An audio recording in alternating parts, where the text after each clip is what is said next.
এবার আমি আপনাদেরকে প্রশ্ন করব, সেটা আপনারা শুধু আওয়াজ দিয়ে বলবেন। হিংসা আল্লাহর প্রোডাক্ট না শয়তানের প্রোডাক্ট? শয়তানের। জোরে। শয়তানের। লোভ শয়তানের। অহংকার শয়তানের। আমিত্ব শয়তানের। আত্মগৌরব শয়তানের। পিছনে লাগা বদনাম করা শয়তানের। তাহলে আপনি এখন নিজেকে একটু প্রশ্ন করে দেখেন, যতগুলাই শয়তানের প্রোডাক্ট সবগুলো আমাদের ভিতরে। ওমা, বানাই দিল আল্লাহ, খাওয়াচ্ছে আল্লাহ, চালাচ্ছে আল্লাহ, রিজিক দিচ্ছে আল্লাহ, সম্মান দিচ্ছে আল্লাহ, শুনতেছি আমরা সবাই শয়তানের কথা। এই বুঝটা যদি আমরা বুঝতে পারতাম, শয়তানের সাথে জিহাদ শুরু করে দিতাম। এই জিহাদ যখন বান্দা করতে থাকতো, আল্লাহ পাকও তাকে মদত করত।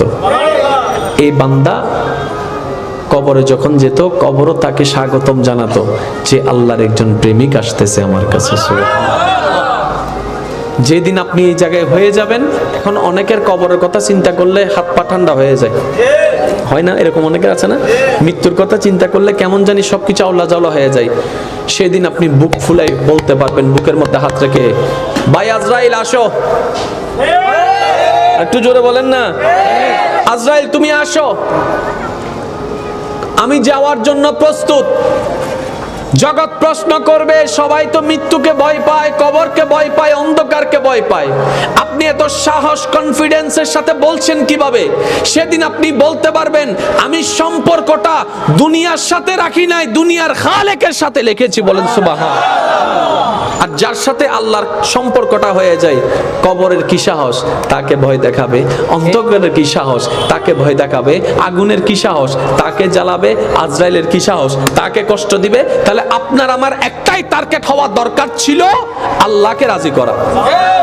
যদিও আমরা কথা মুখে বলেছি আল্লাহকে রাজি করার জন্য, কিন্তু একজন বান্দাও মন থেকে কিন্তু সেটা ফিল আনতে পারি, যার কারণে আমাদের ভিতরে একটা গুপ্ত লোভ কাজ করেছে, জান্নাত জান্নাত জান্নাত জান্নাত জান্নাত জান্নাত জান্নাত। ঠিক না ভাই? ঠিক? আমার কথায় কষ্ট পাচ্ছেন? আমরা যখন দোয়া করি, আমি কিন্তু বিপক্ষে বলছি না, শুধু বোঝার জন্য বলছি। কেন বলছি কথাটা একটু পরে ক্লিয়ারিফিকেশন চলে আসবে। আমরা যখনই কারোর জন্য দোয়া করি, আমরা দোয়া করি কি, আল্লাহ তাকে জান্নাত দাও। এই দোয়াটাই উত্তম। সুবহানাল্লাহ। এই দোয়াটা জোরে বলেন না। আপনার দোয়ায় যতক্ষণ অন্যের কথা থাকবে, তার মানে আপনি নিজের দোয়াকে কবুল করার সুযোগ করে নিচ্ছেন। কিন্তু আমরা বোকামি করি কি, যখনই হাত তুলি ভিক্ষার হাত, তখন শুধু নিজের জন্য চাই চাই চাই চাই। আর আপনারা তো জানেন, যে বেশি চাই চাই সে পায় না, যে নীরব হয়ে দাঁড়াইয়া থাকে নিজের বেলায় সে বেশি পায়।